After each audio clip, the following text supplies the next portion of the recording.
অবস্থান বা জমায়েত করা যাইবে না। যদি 5 জনের বেশি ব্যক্তি উক্ত স্থানে অবস্থান বা জমায়েত করে তাহলে উক্ত ব্যক্তিবর্গকে 144 ধারা আইন লঙ্ঘনকারী হিসেবে চিহ্নিত হইবে।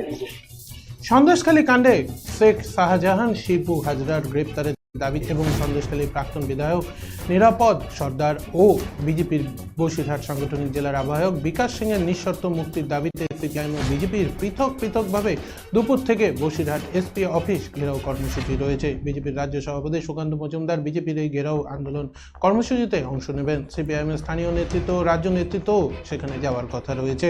তার আগেই প্রশাসনের পক্ষ থেকে প্রস্তুতি নেওয়া হয়। গোটা এলাকা জুড়ে 144 ধারা জারি করা হয়। 5 জনের বেশি এক জায়গায় জমায়েত করা যাবে না। বসিরহাট সংগ্রামপুরে এসপি অফিস থেকে 500 মিটার দূরে সামনে এবং পেছনে উভয় দিকে ব্যারিকেড দিয়ে রাখা হয়েছে।